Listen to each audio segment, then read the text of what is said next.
I'd like to call our city council meeting to order, please. And you'll please stand for the Pledge of Allegiance.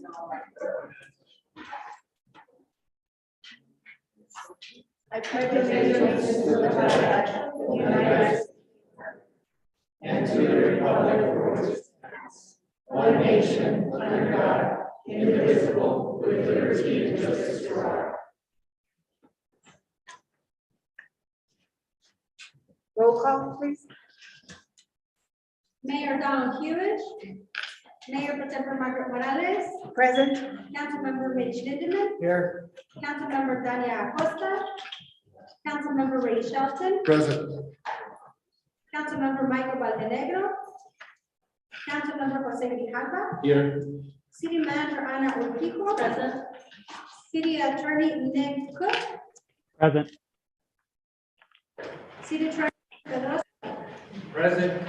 Thank you. And for the record, Mayor Pro Tempore Morales, Mayor Donald Hewitt, Council members Dania Acosta and Michael Valdenegro are excused.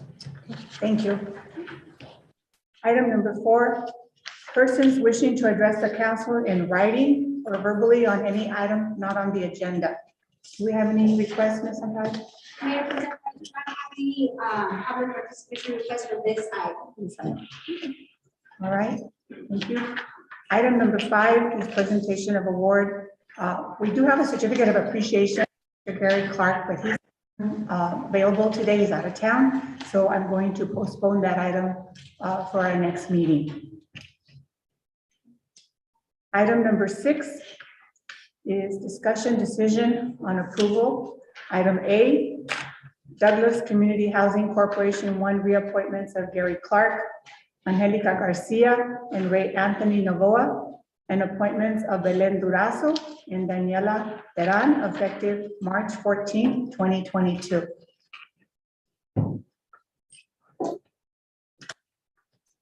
Daniela, Ray, and Belen Durazo and Angelica present? Mayor Pro Tempore, I believe they are present, but if we can take a motion. Okay, I'm sorry, my apologies. Okay, may I have a motion to approve? Mayor Pro Tem, I move to approve the reappointments of Mr. Gary Clark, Ms. Angelica Garcia, Mr. Ray Anthony Novoa.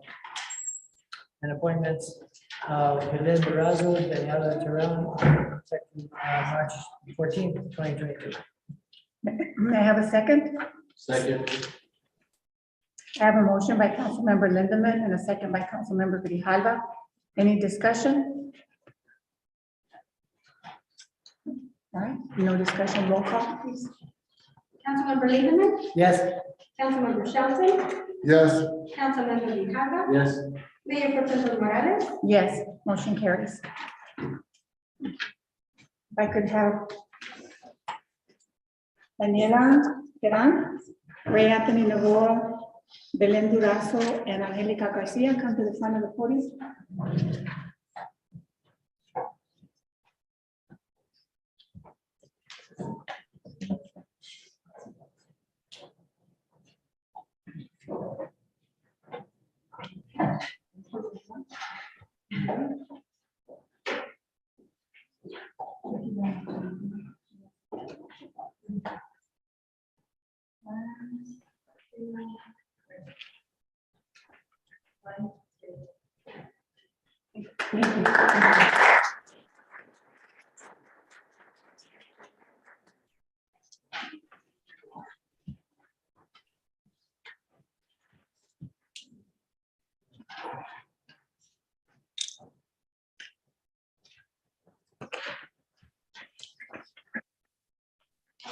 Item 6B, resolution number 22-1489, a resolution of the mayor and council of the city of Douglas, Cochise County, Arizona, declaring and adopting the results of the primary mail ballot election held on March 8, 2022.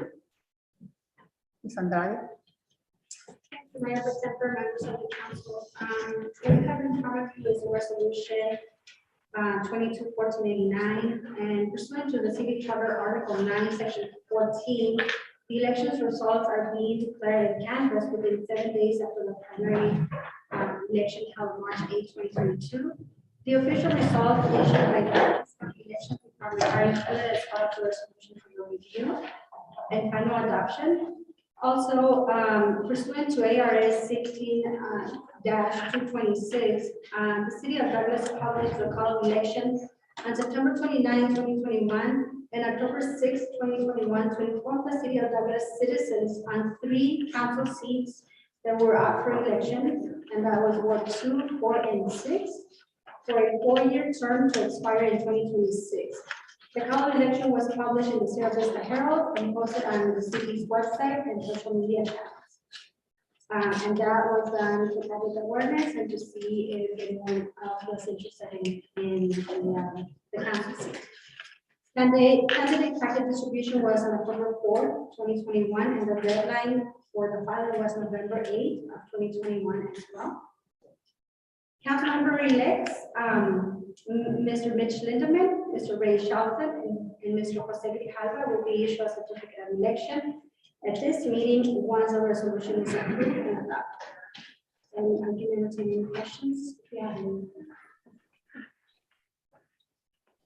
May I entertain a motion to approve resolution number 22-1489? I move that the mayor and council approve resolution number 22-1489. May I have a second? Second. I have a motion by Councilmember Shelton and a second by Councilmember Grijalva. Is there any discussion? There being none, roll call, please. Councilmember Lindemann, Yes. Councilmember Shelton, Yes, Councilmember Grijalva, Yes. Mayor Pro Tem Morales. Yes. Motion carries. And congratulations to Mr. Lindemann, Mr. Shelton, and Mr. Grijalva on your re-election to the City Council. And if I may, Mayor Pro Tem Morales, I do have a certificate of election for them. And if you wanna, they can take a photo of you. back here, however you want to. That was quick. Yeah, we'll take it out. Officially congratulations. Officially congratulations, Mr. Shelton. Congratulations. If you could just show your certificates. Congratulations. I didn't put a tie on. It's okay. The only time he doesn't wear a tie. Okay, back there. Right here. Thank you. Congratulations.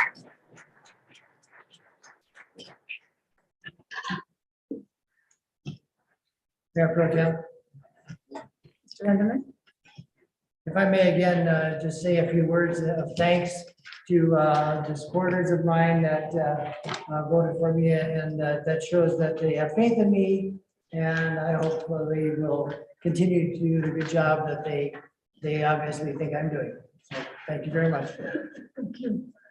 Mayor Pro Tem, Mr. Grijalva? I want to also do the same for my constituents, and again, just because this is going to be my second term doesn't mean I'm going to work less harder than my first term. I think we're heading in the right direction, and right now we can't hold up. We got to keep our foot on the gas. So I can't wait to not only represent my ward in the next 4 years, but also the whole city of Douglas. Thank you. I would like to reiterate that, and once again, I'm going to say, when I first took office, once again, 14 years ago, and then of course I laid off for 4 years, and then came back.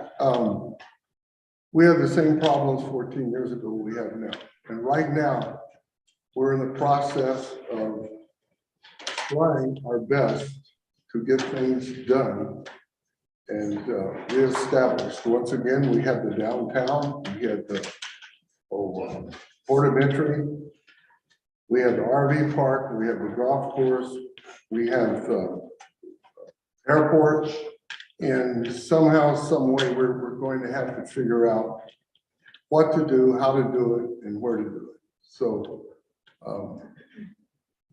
I've been elected, and all the other ones up here have been elected. And as far as I'm concerned, I'm gonna do the best job I can do. Thank you.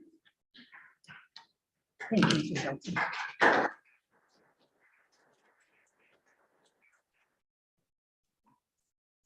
Next item on the agenda is 6C, second reading of ordinance number 22-1142, an ordinance of the mayor and council of the city of Douglas, Cochise County, Arizona, to undertake a departmental reorganization affecting various departments and amending ordinance number 631, 673, 728, 848, 04-871, 09-954, 13-1027, 18-1086, 19-1103, 19-1108, and 21-1133, establishing severability of components of ordinance and establishing an effective date thereof. Ms. Garcia Pedrosa? Mayor Pro Tem, if I may, just start this off for Ms. Garcia. Okay. Please, Mayor Pro Tem, members of the council. This item returns for second reading with some slight modifications to the original packet.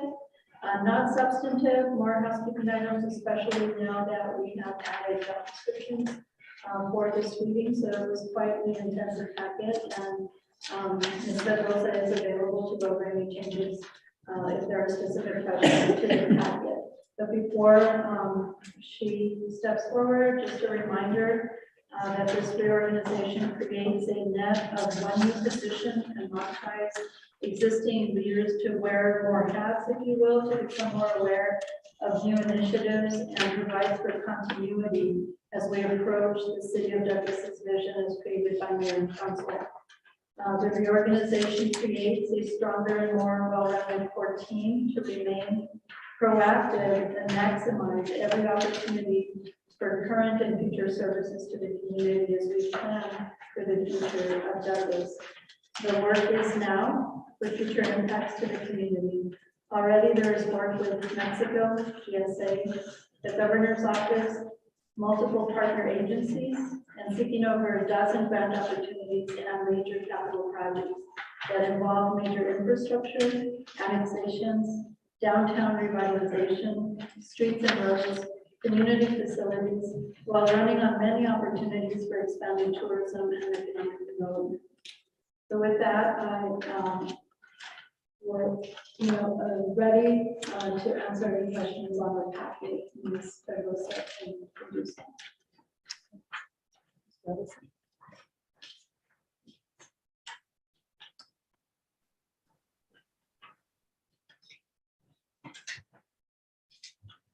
Good evening, Mayor, and members of the council.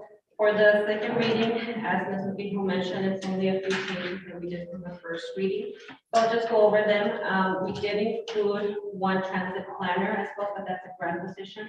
If we don't receive the grant, it has been requested from JDA, but if we don't receive it, that position is not going to be filled. We also have some positions that we are expanding the essential functions, and one of them is for the deputy public works director, because we also want to allow, in the event that the deputy public works director is a PE, then we're able to provide a higher rate, because as you know, we've had a hard time filling the deputy and the public works director position. And then we are also including some items on the job descriptions for those positions that work with inmate crews. We want to make sure that's online, so it's not something we have to them when they come and apply with us. As part of the essential functions, the knowledge, skills, and abilities, and the minimum qualifications. We're outlining that in each one of them. And also a section for all of the cities, all the job descriptions for the city, where it just talks about working in a safe manner. Since we are part of the ADAPT program with the state, and we are in a 3-year program with them, where we have to make sure that we have our working safely for all employees. So that's one of the items that we're doing to make safety culture and with us as well. So if you have any questions, Okay. May I have a motion to approve the second reading of ordinance number 22-1142 and to place it on third reading by number and title only? Mayor Pro Tem, I move the mayor and council approve second reading of ordinance number 22, and what was the last four? 100 is blank on that. To place it on third reading by number and title only with modifications as presented. Second. I have a motion by Council Member Shelton and a second by Council Member Lindemann. Any discussion? Mayor Pro Tem, Mr. Lindemann? I would just like to congratulate Mr. Arquillo for a very thoughtful writing down of what we need as more efficient government services. And I think this will be good for that. Thank you. Anyone else? No further questions? Roll call, please. And Mayor Pro Tem, just for clarification on the motion. 42. 11. 22-11-42. Thank you. It was blank on the other sheet. Councilmember Lindemann, Yes. Councilmember Shelton, Yes, Councilmember Grijalva, Yes. Mayor Pro Tem Morales, Yes, motion carries. Ms. Andrade? an ordinance of the mayor and council of the city of Douglas, Cochise County, Arizona, to undertake a departmental reorganization affecting various departments and amending ordinance number 631, 673, 728, 848, 04-871, 09-954, 13-1027, 18-1086, 19-1103, 19-1108, and 21-1133, establishing severability of components of ordinance and establishing an effective date thereof. Thank you. Next item is item 6D. Second reading of ordinance number 22-1143. An ordinance of the mayor and council of the city of Douglas, Cochise County, Arizona, adopting 2022 amendments to Article 5 of the zoning regulations by reference to amend section 510.1, section 510.2, section 510.7, section 510.8, and section 513.1, renumber and amend section 513.2, section 513.3, and section 513.4, in addition, 513.2, permitted uses, and section 513.3, property development standards of the city of Douglas zoning regulations, providing for severability and establishing an effective date thereof. Ms. Urquijo? Yes, thank you, Mayor Pro Tem, members of the council. Again, we presented extensive presentation at the first reading. Mr. Willa Osborne, our city planner, is available to go through more questions on this item. And I would just reiterate, this kind of paves the way to some flexibility as we start towards the path of the policy direction we've given for downtown revitalization. So with that, Mr. Osborne. Thank you, Anna.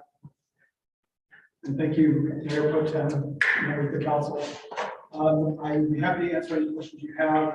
I would make note that tonight's packet does include some housekeeping corrections. There was a typo in the text of the ordinance that mentioned section 501 on a couple of the sections. And so that has been amended and corrected to be 510, which is the heavy industry zoning district. So we're only looking at those two zoning districts with this. And as Anna had said, we're looking for flexibility. We're also looking for opportunities where we have existing properties that need to be adaptively reused. And our zoning code has unfortunately been a partner standing in the way rather than a partner helping us to see new development and new reuse. And I hope there's going to change with the adoption of this ordinance 22-1143.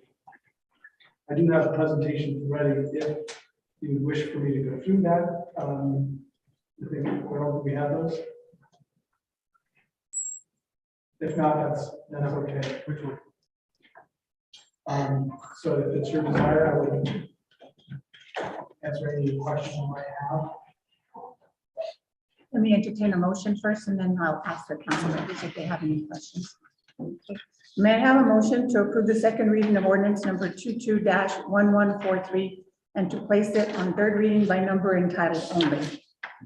Mayor Pro Tem, Mr. Lindemann, I move that the mayor and council approve the second reading of ordinance number 22-1143 and to place it on third reading by number and title only. have a second? Second. I have a motion by Councilmember Lindemann and a second by Councilmember Shelton. Any further discussion? Mayor Pro Tem, Mr. Lindemann? I was just wondering if we had a chance to look into any information raised at the last meeting. You know, and I was talking about the apartments and things like that. That use would be approved or It would be allowed. Because historically, we had apartment buildings in our downtown. We had apartments above retail. You know, we had, some were considered maybe motel or hotel, but we also had apartments. And that would be something that would be allowed again. okay. Again, I think the only restrictions that we placed were, where there's a commercial building, we wouldn't be looking to redevelop it as a single family house or as a mobile home unit. So we want to make clear on that. But aside from that, for those structures, there are residences. There's also the opportunity that those could be redeveloped as restaurants or retail places in our historic preservation overlay zone. That happened, you know, that kind of use happens in other communities, not only in Arizona, but around the country. So it's like where those opportunities to save those homes involves a commercial use. We're also open to that in the historic preservation overlay zone district. And did we? I'm The other sorry. question, I'm sorry, I think I'm going to anticipate the fire code question. The 8,000 square feet, I believe that applies to new construction. And so when we have new construction in downtown, that's going to, you know, that would likely apply. If we have existing historic buildings for adaptive reuse, we would want to consider as much leniency as we could while still meeting the intent of the code. So that's, I mean, there are differences in older construction and new construction, but we follow the 2006 International Fire Code. And until that changes, the 8,000 square feet is what we would apply for new construction. And the other point that also is that it also depends on the type of new construction is what the code requires. So depending on its use, restaurant, warehousing, you know, different types of use, the square footage would vary. And it depends on the use of that warehouse. And is it going to be chemicals, you know, different types of materials? So that can also play a part into where it falls under the category. So I was just wondering if say you remodel the apartments that were used prior to that, would you have to have fire suppression installed and things like that? I think the answer is yes in some form. I think that there would probably be some exploration as to how that would work with the historic building versus just an existing building versus new. But yeah, fire suppression and also like emergency escape routes or escape equipment, that would also be something we have to consider as well.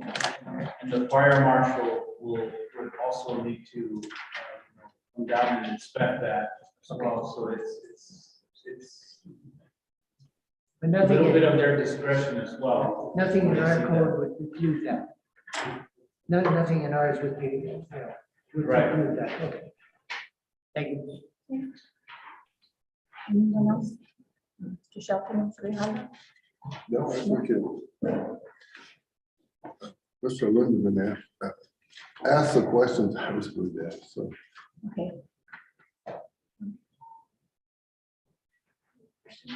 Do we have somebody from the audience that would like I'd to like to speak? speak to it, yes. We do, Mayor September, Mr. David Studer. Mr. Studer?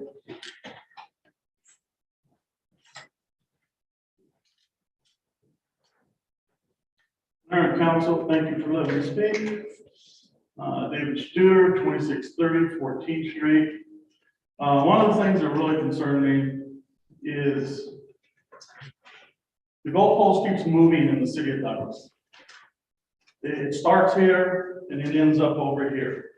We've had a lot of people that have come into this community wanting to develop businesses, okay? We have a 8,000 square foot fire code. Okay, now you're talking about putting apartments over retail businesses, and I'm all for that, don't get me wrong. The more business we get in town, the more it helps me, I'm all for that. But what I'm not for is we move the goalposts depending on who we're trying to please. Are we trying to please the citizens of Douglas that have lived here their entire lives, or like me, 22-year transplant from Bisbee? I mean, who are we trying to? We had 3 council members that said, my constituents agreed with what I was doing. And let's make sure we're doing it for them, for the people of Douglas. It's not always who's gonna move in and flashes a couple $100 bills around it, got all the money in the world, and we're gonna move the goalpost again. We're gonna move the goalpost again.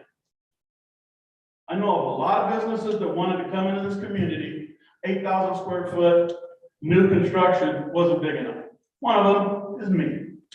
I needed at least 100,000 square feet, or 10,000 square feet to 120,000 square feet.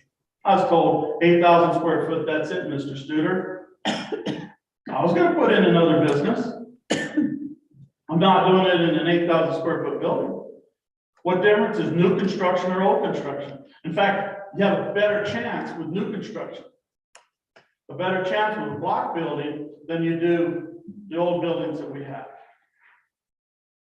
You know, are we gonna have fire suppression? Because that's the big thing. That's the big ticket item when you go into rebuilding. When you go to build, fire suppression is the big ticket item. Oh, they're gonna redo this place? Oh, they were apartments? They were apartments how many years ago? You know, they're not apartments now. Nobody's living up there in the apartments, very few. Healthy B has an apartment up there, and he doesn't have over about 8,000 square feet. This is all I'm saying. Let's quit moving the goalposts or move it for everybody. It's gotta be fair for everybody that comes into town. And for the community and the business people that are already here. Thank you. Thank you, Mr. Studer. Anyone else? Somebody? We have any questions? No, Mayor, No. that's a. May I have roll call, please? I- Oh, Mr. Shelton. I'd like to maybe postpone this until another meeting where we can talk more about Did you want to make a it. motion? I to make a table? motion that we table Is there a second? Mayor Pro Tem, Mr. Grijalva? I think we need to look more into Mr. Studer's concerns, and also for something like this, just in case it doesn't pass just with 4 council members, I don't think it's fair. So I'd like to postpone it until the next meeting. Okay, I have a motion to table this item. Motion by Councilmember Shelton and a second by Mr. Grijalva. May I have a roll call on this item? So just for a clarification point, will be to table the item for the next For the next regular meeting? regular Yes. meeting. That way we can talk.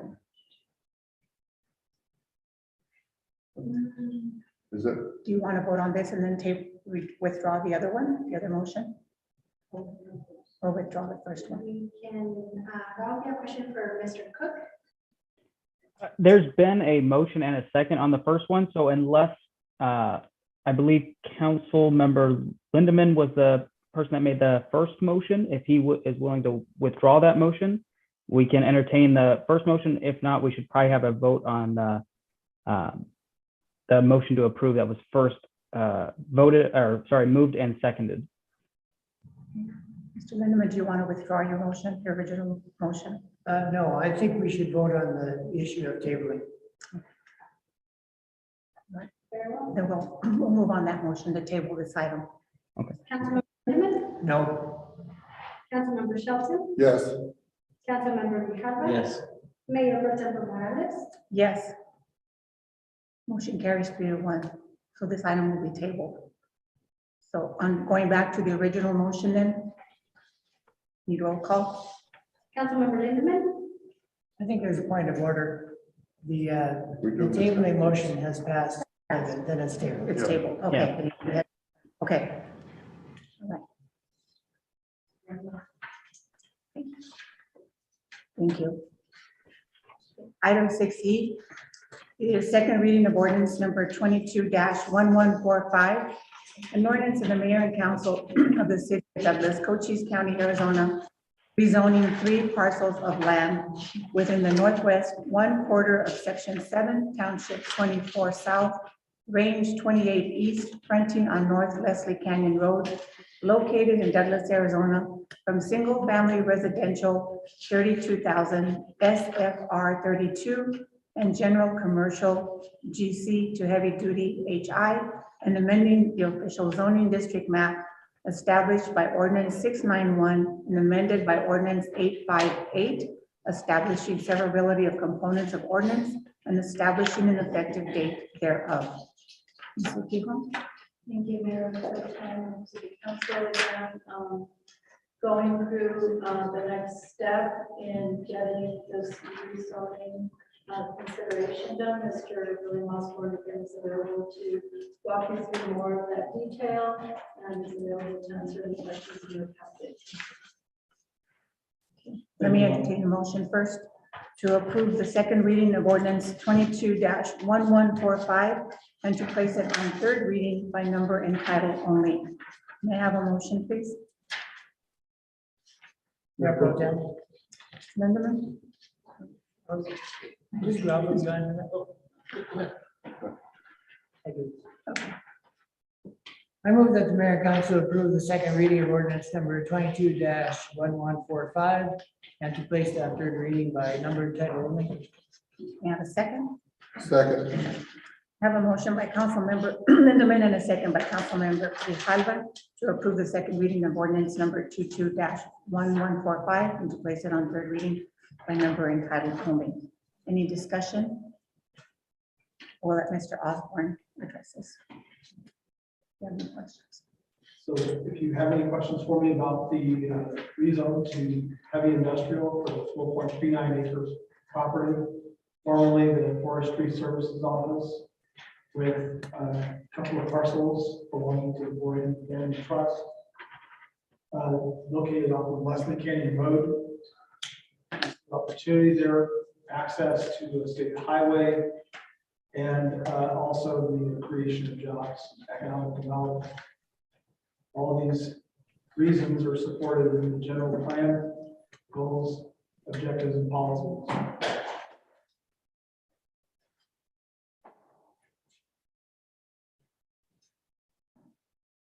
This is. Doesn't want to work.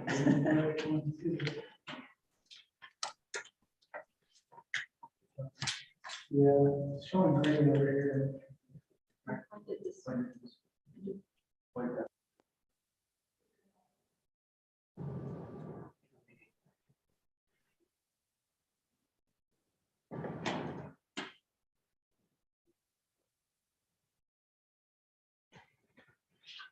Sure.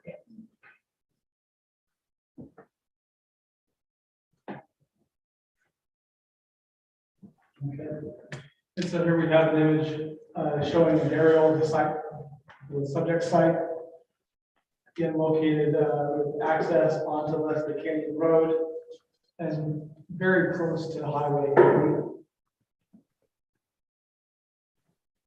There's a historical document of a survey of the property. It basically encapsulates.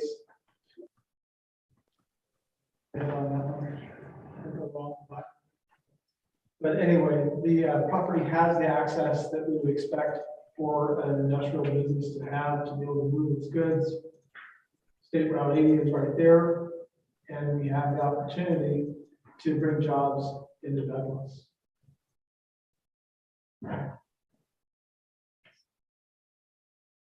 Going to the right machine. The race is on. There. Stop. Okay. Okay, so yeah, so just to know that we have, we did put forward a contingent recommendation for approval. And because the item the zoning code amendment, the ordinance for that, 1143. Tabling that means that the recommendation for approval of this rezone is going to change. So we wouldn't actually be looking to have a heavy industrial zone for a 4.39 acre property, where 5 acres is required as a minimum by our code right now. So without changing that code, we are then going to look at recommending approval for a light industrial zone, but we'll have to change the ordinance on that too. So that's one of the outfalls. There was a contingent approval for heavy industrial. We can prepare an ordinance for light industrial, but that would have to go to a future meeting.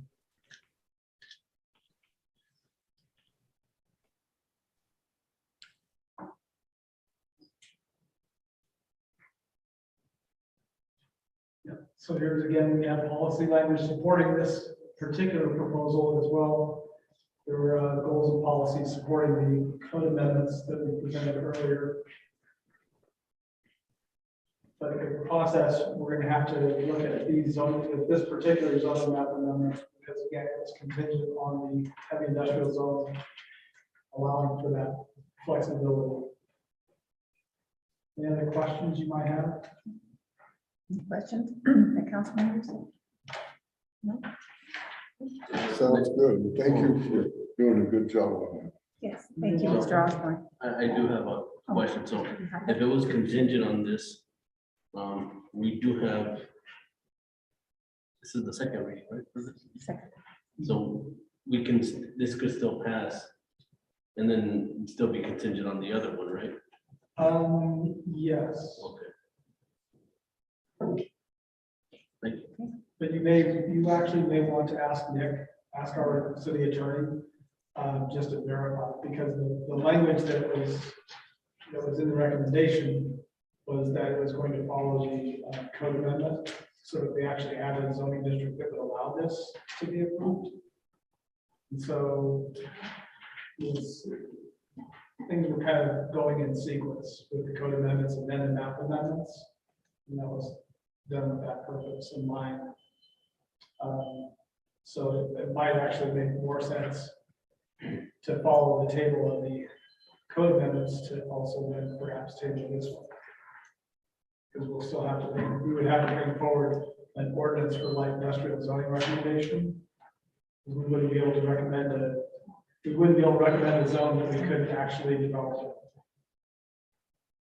Mayor, members of the council, let me ask our city attorney, I think of a conditional approval as appropriate for a second ordinance. You can possibly discuss a special meeting to catch up the other items for what we table. This one kind of flows. The fact that the last item is tabled kind of puts a wrinkle in this one unless we're allowed to consider it conditional on the successful working through the issues of the last one.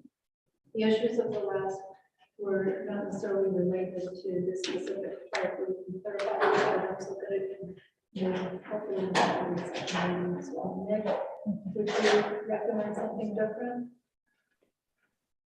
Mayor Pro Tem, if I may, I think as you stated and as Will stated, since our ideal situation would be for the previous amendments to be adopted prior to this one being final adoption. So this one could be passed at this reading, and then, but we would still prefer it to not be adopted prior to the second reading of, or the final reading of ordinance number 22-1143. So if Mayor and Council wanted to keep it on the same track as the previous one, they could table it in line with the previous item.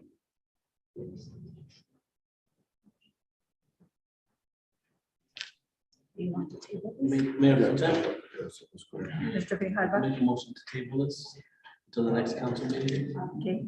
Can we first clarify, Nick, I think what you said is that this one can keep going in motion so long as the other one does not, so long as they get adopted at the same time and we're able to catch up with it for a special meeting, right? Right, correct. It's not necessary for this item to be tabled because it can still be placed on the next agenda or at a subsequent agenda when the previous item would be final approval. We would just want those to be at the same meeting because this one, like Will said, is contingent on the previous one. Thank you for your clarification there. Right. So Mayor Pro Tem, members of the council, I would remind that we have other opportunities for the community for economic development with this one. So we can work on catching up the other one without tabling this item. It's really to the benefit of what staff is working through on that opportunity for the community. I'll take my motion back. Motion. Okay, all right. So no further discussion, then I will entertain a motion for roll call, please.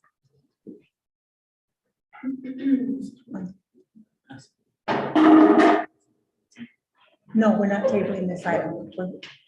We're going with the original motion to approve this item on the second reading. So Mayor Pro Tem, before we take roll call, I do have a motion by Councilmember Lindemann, second by Councilmember Shelton. And if you don't have any other discussions, we do have members of the public that would like That want to address it? Okay, that's fine. I like to hear from them.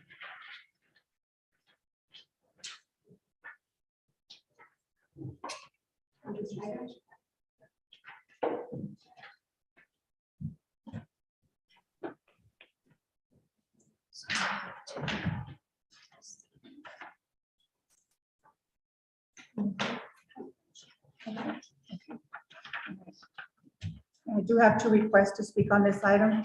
The first one is Stephen, and I hope I don't mispronounce his, Helfrich.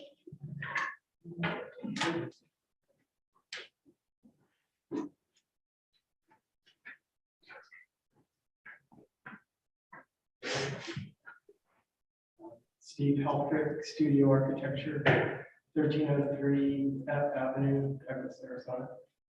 I moved to Douglas about a year ago. I've been coming down here for 3 years.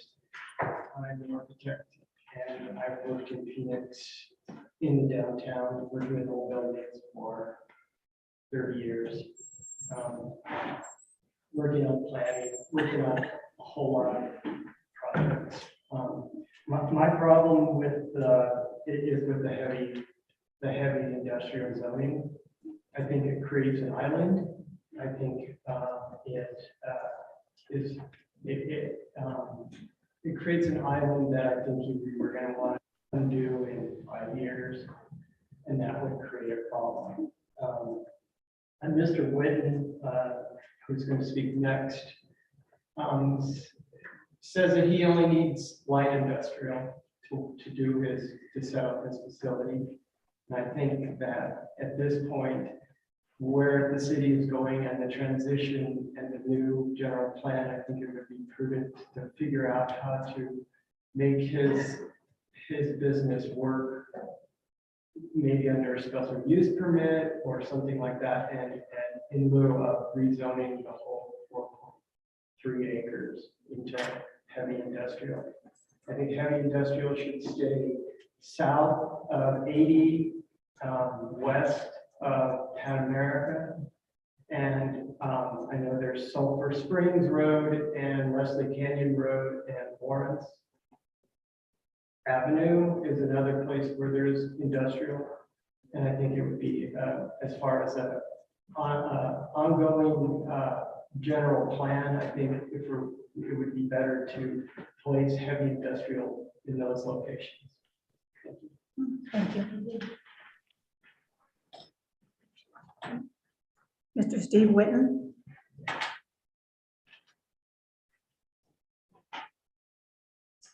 Yeah, councillors, Steve Whitten's my name, live at 1415 East, South Knight Street, getting used to some of the names of the town. I've only been here since the 1st of December and trying to get my business here. I've got containers back at home to bring it into Douglas.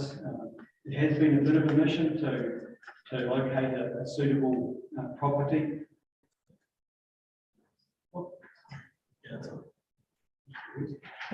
It has been a little bit of a mission to locate a suitable property, and one has been found, and that is this property at Leslie Canyon Road, and unfortunately, in the process of purchase, we discovered that it was a residential.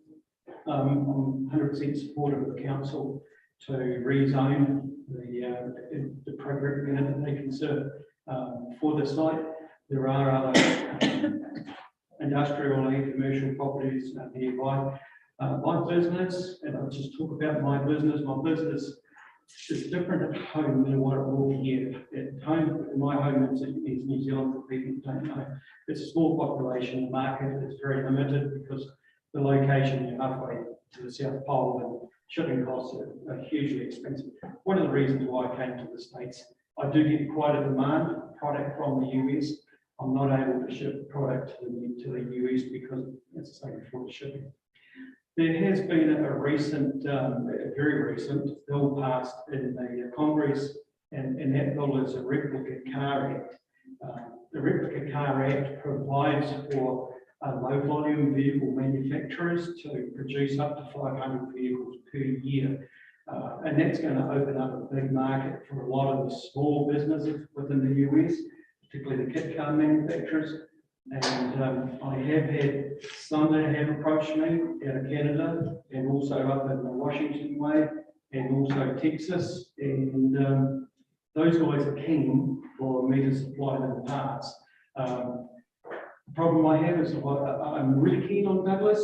I do have a house here in Douglas, and I've already looked at other locations. I do have my heart set on Douglas. Unfortunately, if this property falls over, then I'm pretty much retrenching back to New Zealand, and it just won't happen, regrettably.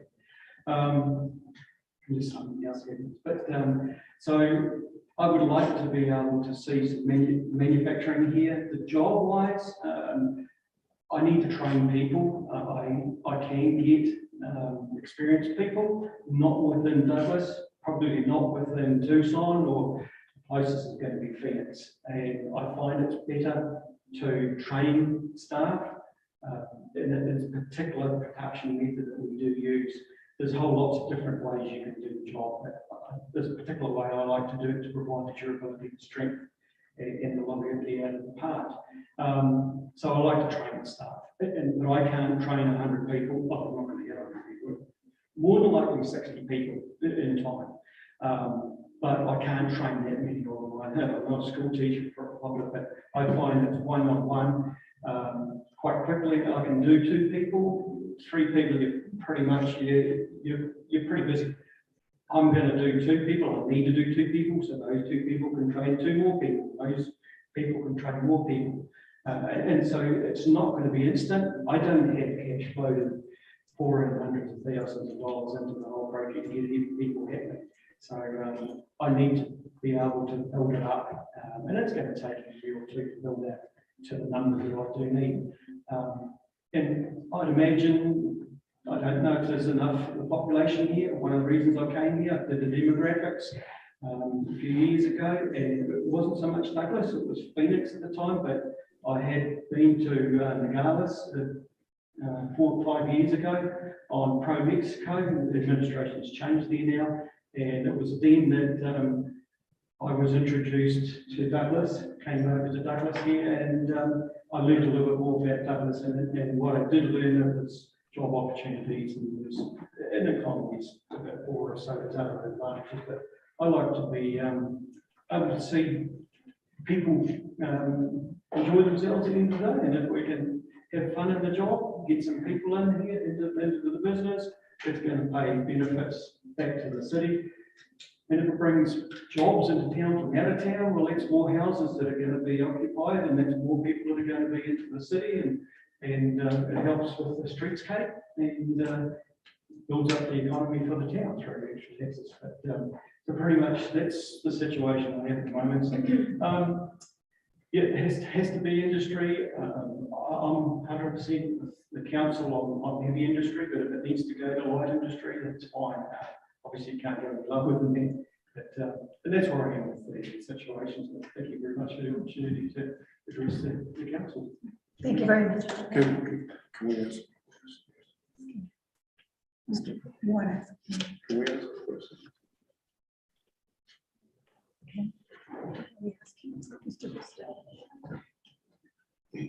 Now, what are you going to be doing or producing? Okay, the question, what I produce is well, manufacture fiberglass replacement panels and bodies for plastic four-wheel drive vehicles. That's what I do back home.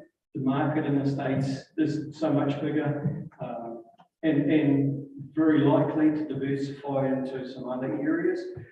I have ideas, but I need to focus on what I do well, and the molds, the tooling that I have. So we have molds, fiberglass molds, which are made of original parts, original vehicles. So in those vehicles we do back home, and there is a following in the US is the early model Land Cruiser. We do a later model Land Cruiser, which it's not sold in the States, but there are people that are keen on them in the States.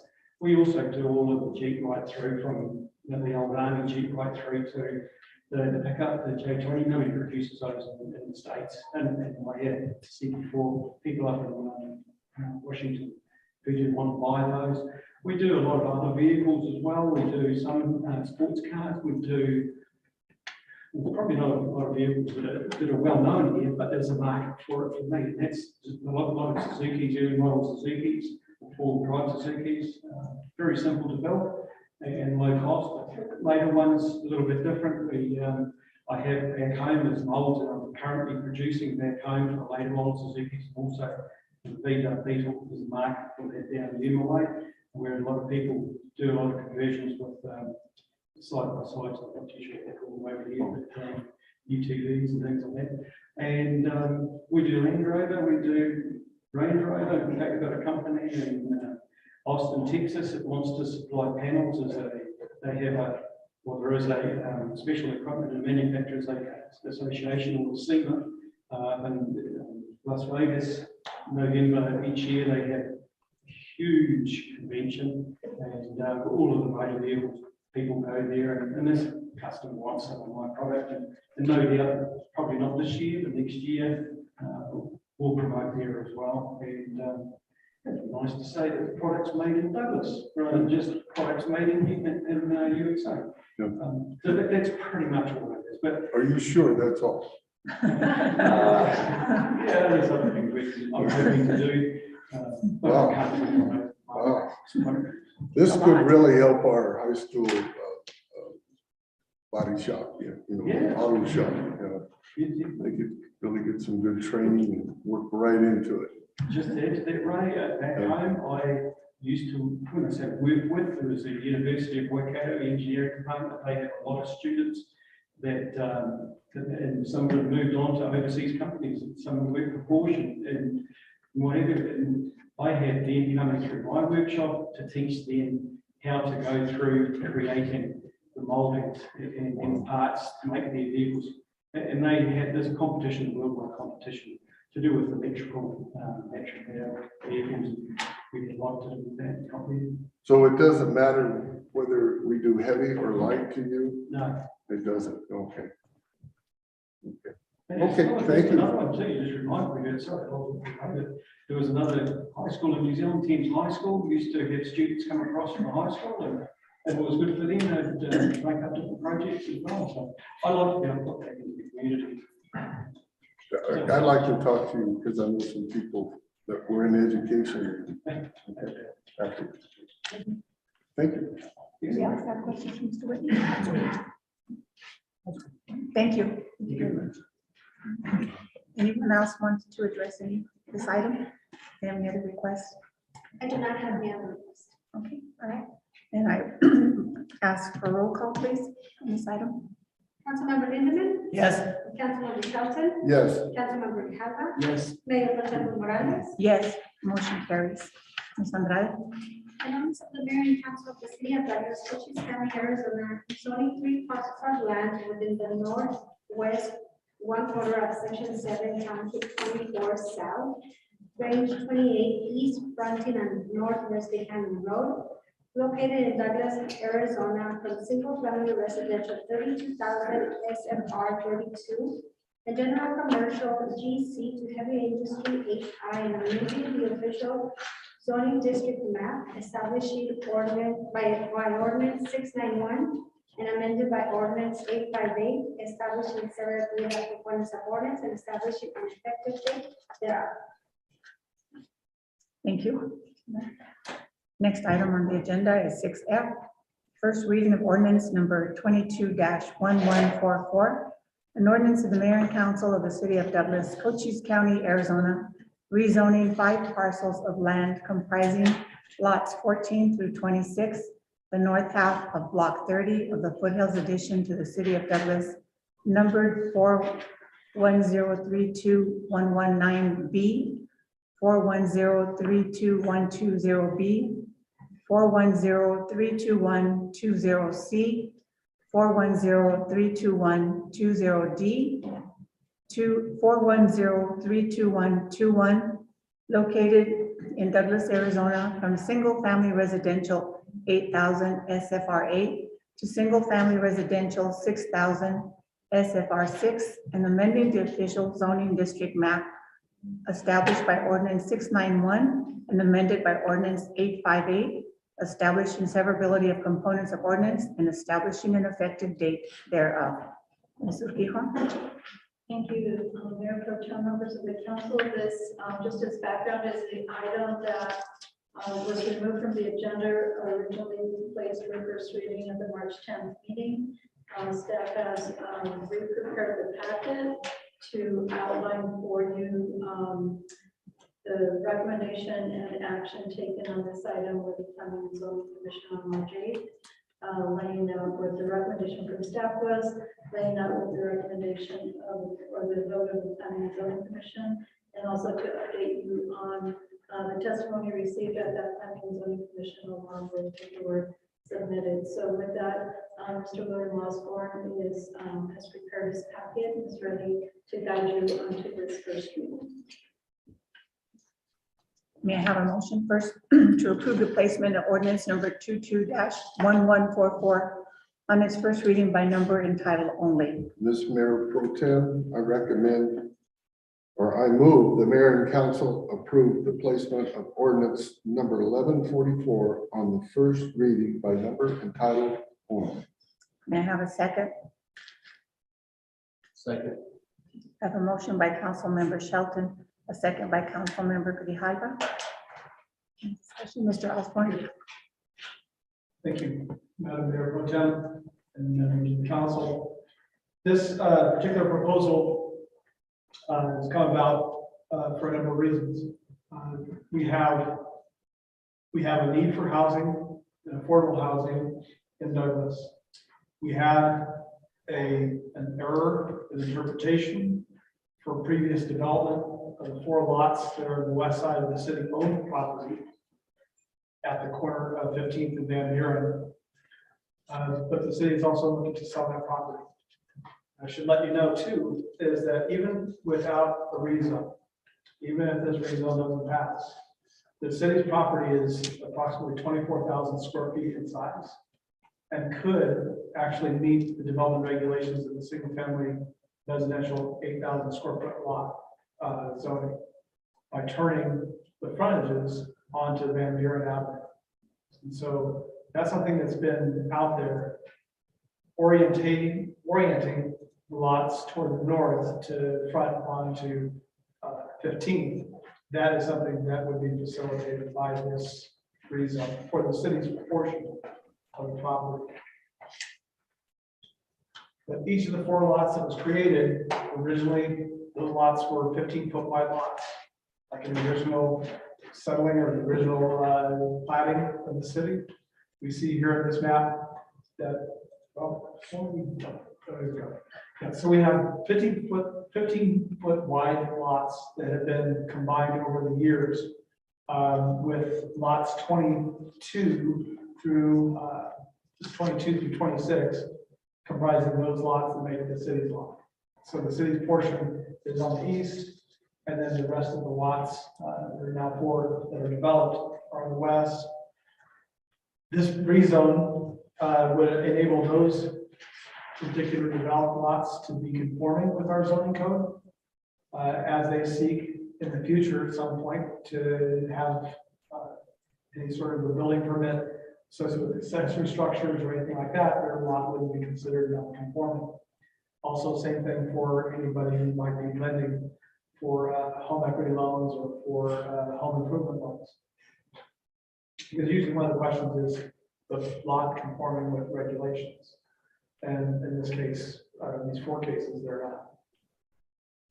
And so this is the proposal, this is the location.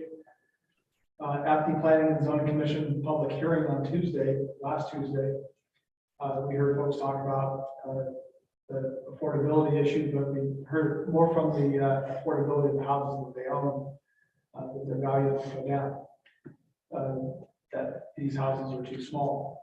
So we have apartment buildings and townhomes, and more apartment buildings located right across the street to the north. And this is going to quite show up here, but up here, Cochise Villas, Strong Motel Townhomes, and there's other apartments, condos, all the way down towards the schools. Those are all part of the neighborhood. Those are all part of the general plan goals and policies that talk about a variety of housing affordability by types, sizes, meeting market demand, where the market is. Not everybody who's in the market is in the same place economically, but the opportunities for ownership of homes, something that's also supported in the general plan. And so the proposal doesn't really change that. It supports it, recognizing that those lots that have been built, they're currently not to standard, but they will be made to standard. And it's a standard that still carries value.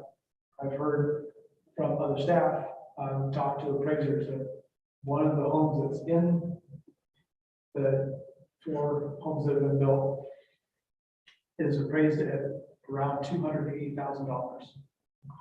That's well beyond my means to actually buy. So I couldn't even afford to buy one of those homes that's on a lot that's narrower than 75 feet. And we're all, I mean, it's $280,000, it's a lot of money. But the thing is that housing is going to become more expensive, even in Douglas. As people can't find the housing in Bisbee that they might want, they're going to look at us as an opportunity. And it's already happening. So staff recommendation was to go from single family 8 to 6 for all the associated accessory parcel numbers comprising lots 14 through 26. The public testimony though suggested allowing rezoning for the 4 properties that are already developed to single family 6 while leaving the city's property, which are 4 full lots, but it's basically 1 lot, about 24,000 square feet, leaving that as single family 8. That would allow for those homes to become conforming with our code. The city's property would still be conforming to single family 8. It could be even, if there is a desire for it, there could be a control of deed restriction placed on the city's property to allow only for 1 dwelling unit to be placed on. But, the value of the property might be impacted by that, might not. But the Planning and Zoning Commission recommended deny it. There was a motion to approve, but it didn't get a second. And this was after testimony, then there was a motion to deny, and then all 3 in attendance for the Planning and Zoning Commission, commissioners voted to deny. And so, as I noted earlier, the property couldn't be developed as 2 lots as it is, the city's property, under single family 8. There wouldn't be any issues with conformity there, except that the property's parcels would need to orient onto Van Buren in order to meet the minimum frontage width of 75 feet. So that, in short, is my presentation on ordinance 1144, which affects the rezone of the property, the Foothills addition north half lot. Any questions? Mr. Osborne, so if you were to move the built homes on Van Buren, what would be the footage from towards the back? Approximately, in terms of the 2 parcels would be approximately 12,000 square feet in size, which would well exceed the minimum lot size. The frontage width on Van Buren would be, I think, in the neighborhood of 105 feet. 105 feet, so we go over 30 feet beyond the requirement. There's no lot depth requirement. And it's one of the things too about the 4 dwellings that are already constructed in the western portion of the block, of the half block, is that those lots are 200 feet deep, over 200 feet deep. And so they're, each square footage is around 10,000 square feet, which will exceed the 8,000 that they were required to have. So staff at the time made a mistaken interpretation.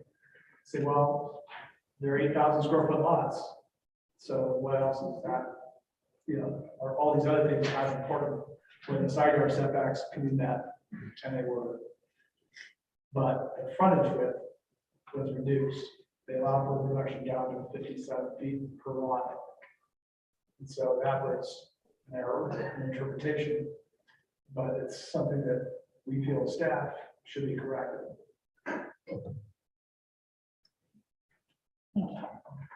Any questions? Lindeman? Mayor Pro Tem, thank you.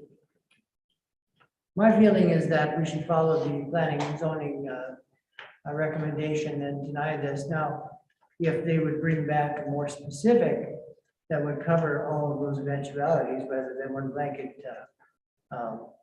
ordinance, you know, changing from 8 to 6, then I'd like to give it some more thought. But right now, if the ordinance says go from 8 to 6, I would not be in favor of that. Mayor Pro Tem. Mr. Grijalva? I mean, the way you started off, Mr. Osborne, is it's gonna get done. It just depends aesthetically, you know, how it's gonna look, right? Because it's, like you said, it's big enough to go through Van Buren to, you know, if this is denied. So it's like how I'm interpreting, it's gonna get done. It's gonna be on us on how it's gonna look, right? That's correct. The development standards would be applied. The other thing though about this rezone proposal is include those other lots, allows for them to become conforming. And so that was also part of the equation. So something we didn't want to forget. And so we heard from the testimony that someone said that it was okay with them to separate out those 4 lots from the city's lot and allow for the rezoning of those so that those lots wouldn't be punished, but the city also wouldn't be seeing additional development on its lot. The orientation of the lot, ideally for any development, would have been to front onto 15th. But the minimum lot width, again, being 75 foot, I think it's only like 130 feet of width for the city's frontage on 15th. So they would only be able to do like 1 lot facing on the that's a lot facing on the Van Buren. It makes most sense having both based on the Van Buren. And Mr. Grijalva, just to add to that is, the lot for the city is currently out to bid. And it's been extended for, or will be extended for, at least 4 weeks as well, since, you know, this rezoning is also, taking place.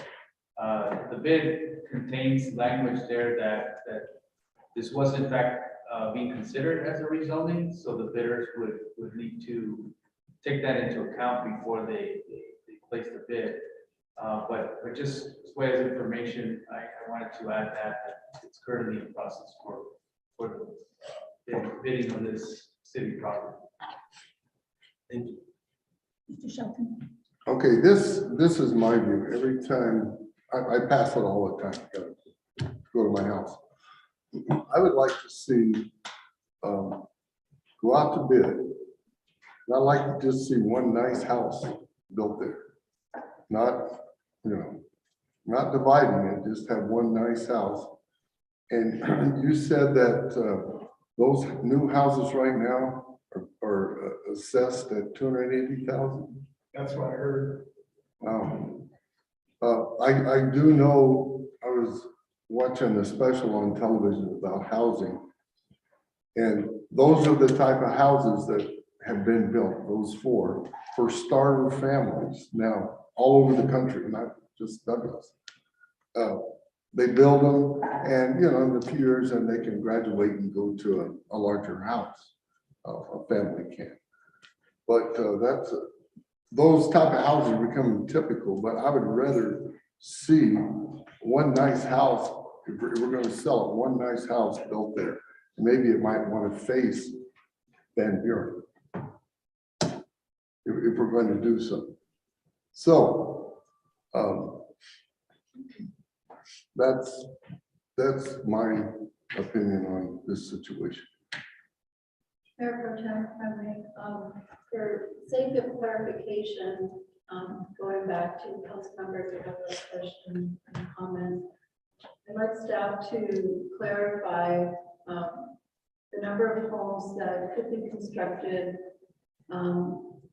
should the zoning remain remain at 8 SFR8 or become SFR6. Then I think that's where I'm hearing that there may not be federal zoning. So under the current zoning, they can fit 2 lots facing out onto Van Buren with the requirements for setbacks and everything else. Under SFR6, there could be 3 lots on the city's property. So it'd be 1 additional lot. If it was oriented again towards Van Buren, because there would be a significant enough amount of space, like over 200 feet, for 375 foot plus 5 lots.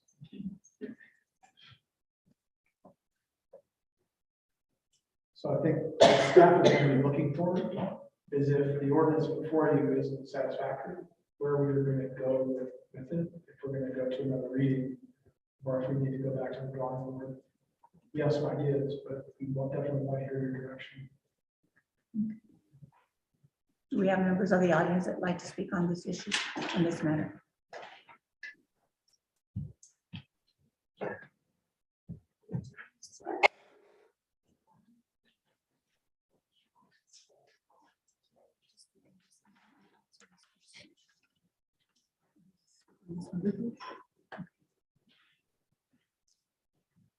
Mr. Stephen Halpert, if you'd like to speak on this agenda item.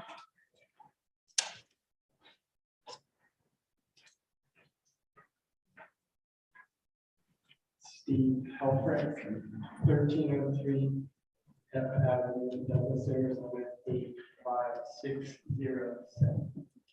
I hope you're not being tired of me talking. No, sir.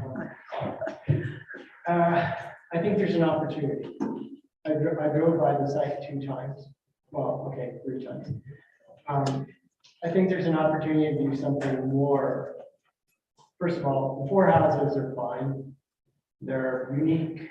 Each one is designed differently. They have tile roofs. They look like they're well constructed. The building didn't seem to cut too many corners. I've run up and up the site. So I think that's one issue. The other issue is the city land parcel. I think there's a missed opportunity if you let that go into residential. I think there's an opportunity to do one, call me crazy, but a little pocket park. Something for the neighborhood, something to build community, and a place for those young parents to take their children to play and to socialize. And I think that's a very good solution. And the other, which is a little bit more commercial, I would recommend a neighborhood commercial, maybe a 6,000 square foot retail building that maybe it has a living space above it, maybe not. Maybe a lot coverage of 25%, and I would build that as a full neighborhood market. Considering what has happened to the food city, that there really isn't much retail up there, and I think that the community in that area would be greatly served with a little market where you could go down and get something to drink, or you could go down and get some vegetables, or you could go down and get some motor oil, who knows? But I really think that right now to take that parcel and put it into residential is short-sighted, and the council should think of maybe a more creative use for that. piece of land. Thank you. Thank you. Mr. Studer?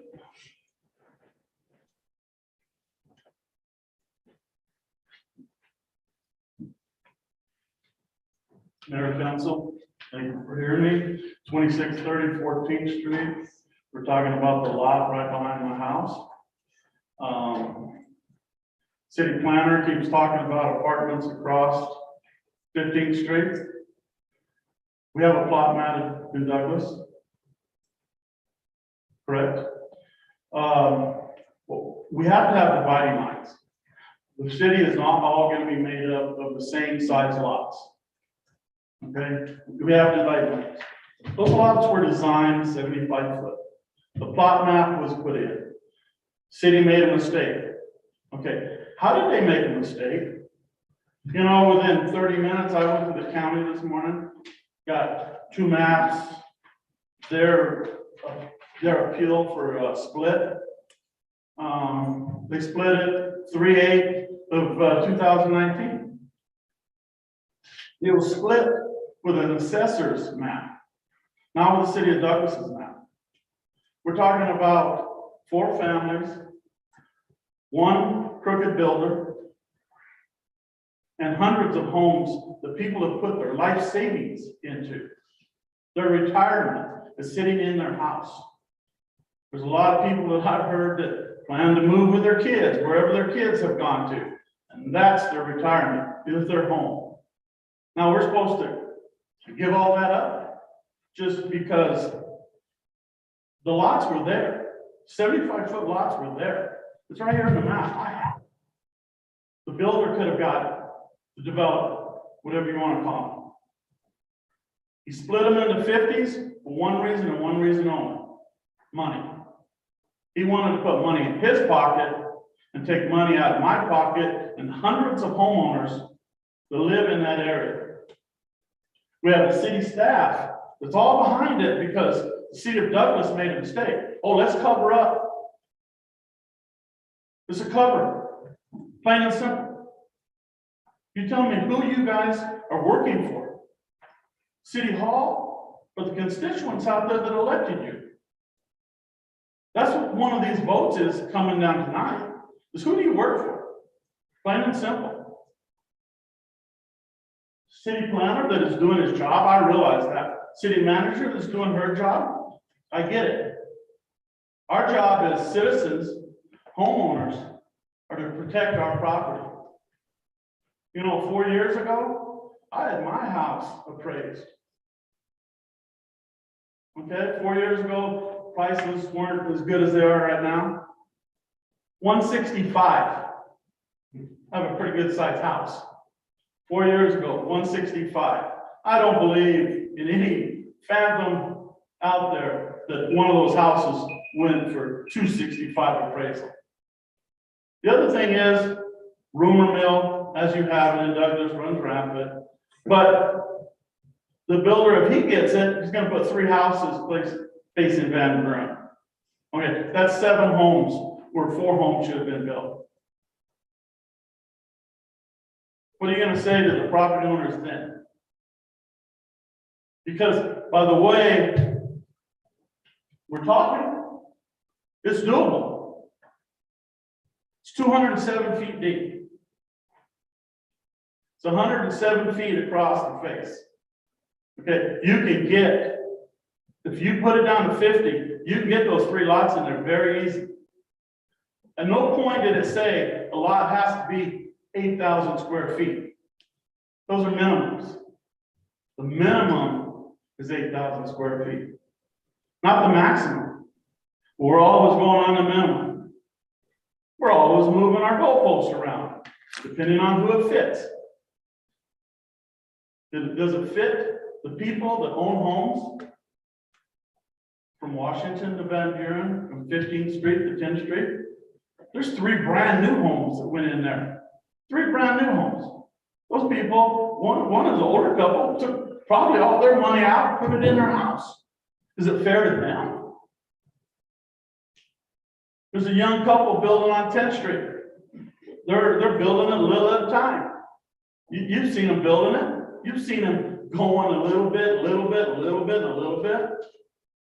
I remember when I started out, many years ago, my first house cost me $20,000. I mean, it was a fixer-upper. It was a starter house. I've moved up since then. I don't think it's right that we make all these changes for 4 people. 4 versus hundreds that are already established, they're already paying mortgages. I think we owe the people of that area just a little more respect. Thank you. Is there anybody else from the Planning and Zoning Commission that would like to speak on this item? Please. You can fill out the form afterwards. Thank you, Mayor. And one thing is we should address a prayer for Donald Hughes. And I want to speak about this rezoning. We deny the rezoning. The reason is that I asked the staff if that was a spot zoning area. We need to ask the attorney if it is, because we're going to have 6,000 and the rest is going to be 8,000. We don't want to get in that situation where it's a spot zone, because if it is, it will continue with it. And a lot of property owners that went by there, that were in the Planning and Zoning Commission meeting, were concerned with their values. We're talking that their values are going to go up, going to go down. So we need to really consider this rezoning. Are we going to have 4 houses? There are going to be 6,000 square feet per lot. Then the other one's going to be 8,000, and they can build 2 of them, like Mr. David said. They can build 2 of them in that unit, or if we change the whole area, they can put 3 now. Who knows? We may not be here, and if you guys don't sell that property, keep it. Somebody else may sell it, or this other political body, they could sell it and say, oh, we'll go back to 6,000, and then somebody else put 6 homes in there. We need to consider this very, very much on it, because we're going to evaluate a lot of properties in the area. And another question that I had, I was talking to Mr. Green Highland. Why didn't we send somebody to represent Douglas in the Planning and Zoning Commission meeting in district for the commercial court? Nobody was there for the city. Thank you. Thank you, Mr. Please. Anybody else from the audience? Mr. Vasquez? How do you fill out a form 2 after? Okay, I got it. Oh, you got it. Thank you. Can you tell us something? Frank Vasquez, 2711 Street. As a former banker, mortgage broker, real estate, this ordinance needs to be denied the way it is. Because, like Mr. Studer says, for 4 people, is all the properties around it, it's going to affect. As council, I think the only one that's not going to affect, I think, is Mrs. Morales. It's going to affect Mr. Mitch, Mr. Ray. You only live 2 blocks away. I'd like for you to go see a market broker, to build a home, real nice home, basically right here. Either way. Either way. But you already have 7 factors against you as a minus when they do the appraisal. There's 4 homes, the apartments across the street, the condominium, and Pepper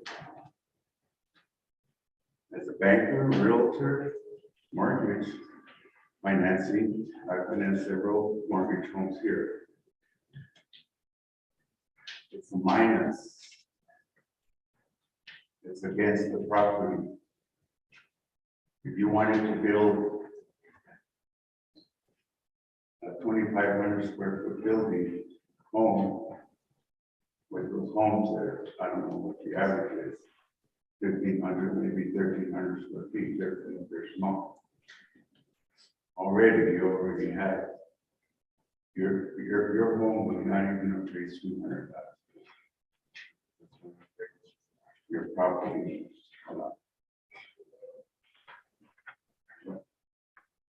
And a year ago, I put in a lot of money into my home. To remodel, the condition. And the roof, into City Hall, and the regulations. And if you pass this ordinance, all that money I put in there, and that is me. There's 2 new homes that are going up, right, one right across the street from me. And supposedly, the owner of that property is my catty-corner neighbor. I think there's 3. Huh? I think there's 3 right in our area. Yeah. And one on 15, on 10th too. Yes, well, the 10, this one here, and then up in our area on 10th and Harrison. That bird just built not too long ago. You know. Then I think the money I put into my home, it's going to be like down the drain. I have 2 kids and 5 grandkids in service. We would have left that list 5 years ago, 6 years ago.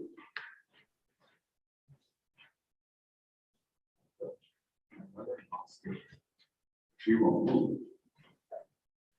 She won't move either. You know, but please consider. It's going to affect all your properties. Because no matter how nice a home she builds, it's not going to be worth what it should be with those 4 homes. So please consider that. Consider all the families that are around there. There's over, I don't know, 200, 300 families there. And I don't think they're going to be very happy when they find out that instead of the property going up, when they do remodeling or additions, it stays the same or reduced. So just like we follow regulations, then I think council people need to listen to your people. That's my future. Listen to your people for once. We do all the time. You do listen, but no action. Thank you. Thank you, Mr. Vasquez. Anyone else? Yes, President. Good evening, Mayor. My name is Ada Pedro, and I reside at 1815 East Fifth Street. My concern is what we hear here. A lot of people talk, well, it's going to do this, it's going to do that. I really feel that as council, you need to rely your information on data. Mr. Osborne said, I heard that it was appraised at 2,000 or 260,000. You know, those are numbers we threw out. And we say things like it's going to depreciate or it's going to affect this, affect that. I would like if the council would use data to support decisions. You know, as an educator, we always had to use data. We didn't make decisions based on opinions. We made decisions based on data. Data that shows that these things are occurring. You know, I heard the property 160 and it says, I know my home, I put a lot of money into my home. And I hope that it appraises up higher. But I also know where I live, not necessarily. But I do believe that we, as the constituents, you need to listen to numbers or data to make important information that affects the community of Douglas. Whether you're selling a building, where you're selling it, you need to use data to substantiate, yes, this is the value, this is what we're selling it for. Not just, oh, well, Ida says this is it, no. You don't take just the word of the person, but you use the numbers because they're the ones that don't lie. Thank you very much for the time. Thank you, Ms. Pereira. Anyone else? So I do have a motion on the floor to approve this ordinance. Yes, we have a motion by Councilmember Shelton and second by Councilmember Grijalva. Are you ready for roll call? Yes. Councilmember Lindemann, No. Councilmember Shelton, No, Councilmember Grijalva, No. Mayor Pro Tem Morales, No. I came here tonight, gonna vote no anyway. Well, I thank you all. Ordinance does not pass.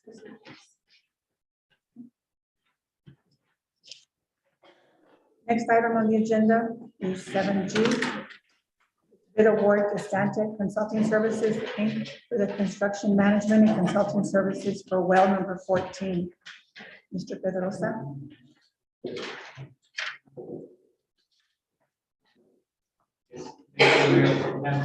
Mayor, members of the council. City is rehabilitating well number 14 in order to reactivate this well as quickly as possible. We are recommending to procure consulting services, engineering consulting services from Stantec. And this is in order to meet water demands for this year. They'll provide the construction management, engineering services, as well as installation of arsenic treatment facilities that are anticipated to be needed for that well. The city identified as well 14 as being the quickest solution as opposed to reactivating other wells or digging a new well. To provide us the most viable water supply within the city of Douglas. Well 14 was an active well about 12 years ago, producing as much as 800 to 1,000 gallons per minute. And was unfortunately deactivated due to new standards in arsenic levels at that point. Times have changed now. That can be treated. Those can be remedied through treatment facilities. So we're going that route and least making those necessary assessments and studies in order to ensure that this is a viable option. In order to do that, Stantec we need to come on board to help us in project management component, engineering, in order to activate this well. Mayor and council approved the contract for Lake Christensen to begin the rehabilitation of the well already in prior meeting, and that's a project that's underway. Stantec needs to help us with the overall management of that contract. So we wish to award the contract to Stantec in the amount of $106,000, $106,005 for their consulting services for the rehabilitation of well 14. And staff recommends moving forward. Thank you, Mr. Pedrosa. May I have a motion to approve the bid award to Stantec Consulting Services Incorporated? Mayor Pro Tem, Councilmember Grijalva. I move that the mayor and council approve the bid award to Stantec Consulting Services Incorporated for the construction management and consulting services for well number 14. May I have a second? second, I have a motion by Councilmember Grijalva and a second by Councilmember Shelton. Any discussion? Mayor Pro Tem, Mr. Grijalva? I want to thank you. I want to commend staff because when we talked about raising water rates, there were people concerned about what are they going to do with that money? What's that money going for?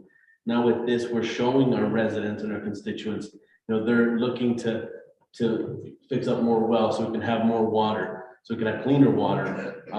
We need more wells. That was the list that Mr. Pedrosa has. So we're taking care of that list before it gets to be something huge that we need last minute, especially if we're growing with the port of entry, and especially if it's going to be that way.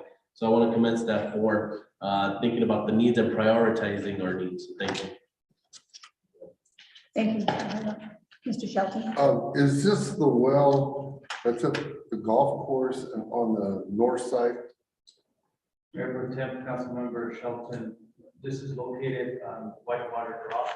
Okay, That's why it used to be a high producing well, just by its location, where there's a lot of water there. hopefully, yeah. Hopefully it's still there, and that's the assessment that we're conducting. Okay, would it be okay if I ask about the other well that's on the north side of the golf course? It has a problem too, right? Yeah, Mr. Shelton, that well, basically, it needs to be deeper. Yeah. So the water table went down to what that used to be, so that's why it's no longer. a functioning well. Okay. Okay, thank you. Gentlemen, you have any No. questions? No. Okay, no further discussion. Roll call, please. Councilmember Linden. Yes. Councilmember Shelton. Yes. Councilmember Grijalva. Yes. Mayor Pro Tem Morales. Yes, motion carries. Item number 7, discussion, decision to call for and conduct an executive session.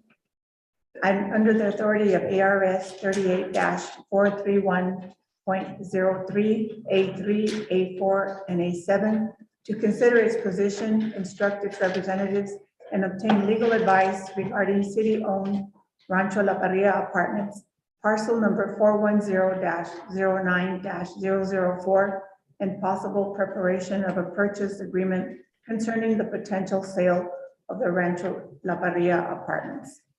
May I have a motion to enter into executive session? I make a motion, we go to, Have a second? Okay. I have a motion by Councilmember Shelton and a second by Councilmember Lindeman to enter into executive session. Any discussion? Roll call. Councilmember Linden. Yes. Councilmember Shelton. yes. Councilmember Grijalva. Yes. Mayor Pro Tem Morales. Yes, and we will enter into executive session at 6:52 PM.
Okay.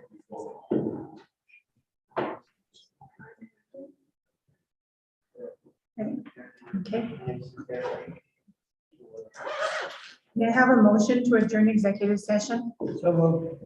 Second. I have a motion by Councilmember Lindeman and a second by Councilmember Shelton to adjourn executive session. Any discussion? Not roll call? Councilmember Lindemann. Yes. Councilmember Shelton. Yes. Councilmember Grijalva. Yes. Mayor Pro Tem Morales. Yes. Stand adjourned at 7:35 from executive session.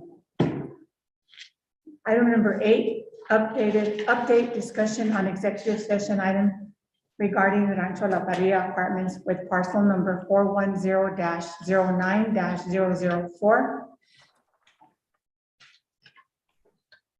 Due to not coming to an agreement based on the previously accepted bid by mayor and council for the sale of La Parrilla Apartments, mayor and council direct staff to not accept the last offer and to reopen the bid process in conjunction with the Douglas Community Housing Corporation.